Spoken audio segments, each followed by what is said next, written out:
আজকে আমি আপনাদের কাছে নিয়ে আসলাম পোলট্রি মাংস বা চিকেন রান্না কি করে করব। তো আমার রান্নাগুলোর প্রত্যেকটা রান্না মানে আলাদা আলাদা, কোনোটার সঙ্গে কোনোটার কিন্তু মিল নেই। তো আমি এখানে মাংস নিয়েছি প্রায় 800 গ্রাম। তো ওটাকে পরিষ্কার করে ধুয়ে তুলে নিয়েছি। নেওয়ার পরে রসুন, পেঁয়াজ, কাঁচা লঙ্কা, টমেটো, অবশ্য রসুনগুলো আমি কিন্তু পেস্ট করিনি, মানে খোসা ছাড়িয়ে গোটাই দিব। আর গোটা রসুন দিলে কি আলাদা রকমের টেস্ট হয়, এটা কিন্তু অবশ্য যদি রান্না না করেন যারা, তারা কিন্তু বুঝবেন না। তো এখানে তেল দিয়েছি, তেলটা অবশ্য পরিমাণ মতো দিতে হবে। পোলট্রি মাংস বা চিকেন রান্না তাহলে একটু তেলটা বেশি তো দিতে হবে। তো এখানে দেওয়ার পরে তেলের সঙ্গে কিন্তু এলাচ, দারচিনি আর লবঙ্গ এইগুলো দিতে হবে।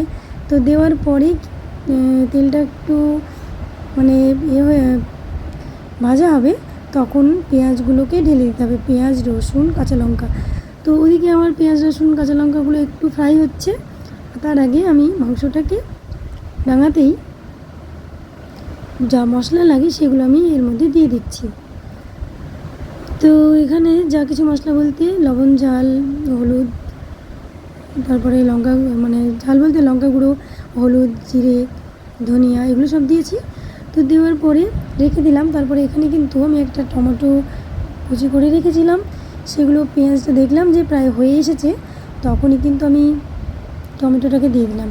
তো টমেটোটাকে দেওয়ার পরে একটু নরম করে নিচ্ছি, অবশ্য একটু গলিয়ে নিচ্ছি। তো নেওয়ার পরে আমি ওই মাংসগুলোকে এবার ঢেলে দিলাম। আর ঢেলে দেওয়ার পরে এটাকে ভালোভাবে কিন্তু মশলার সঙ্গে মিশিয়ে নিতে হবে।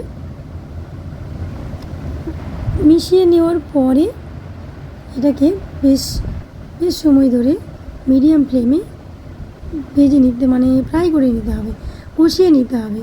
তো যত ভালোভাবে কিন্তু মাংসটাকে কষানো যাবে তত কিন্তু সুন্দর লাগবে। আর এখানে একটা ব্যাপার হচ্ছে যে টমেটোটা দিলে কি পোলট্রি মাংস অনেক সময় অনেকের গলে যায়, কিন্তু এটা তেমনভাবে গলবে না, খুব সুন্দরভাবে রান্না হবে। আর একটুখানা ঢাকা দিয়ে রাখতে হবে, তাহলে কিন্তু মাংসের গায়ে থেকে যে পরিমাণ জল ছিল সেগুলো বার হয়ে যাবে আর খুব সুন্দর লাগবে। আর তেলে আর জল মানে মশলাতে যখন আলাদা হয়ে যাবে তখনই জানতে হবে যে মাংসটা মানে কষানো হয়ে গেছে। তো এবার আমি এর সঙ্গে কী দেবো সেটাও তো দেখতে হবে। তো এখানে আমি টক দই নিয়েছি 2 চামচ মতো। নেওয়ার পরে ওটাকে কিছুটা জল দিয়ে আমি ভালোভাবে ফেটিয়ে নিলাম চামচ দিয়ে, যাতে গোটা গোটা হয়ে না থাকে। এইবার আমি ওগুলো মানে দই ফেটানোটা মাংসের মধ্যে দিয়ে দিলাম।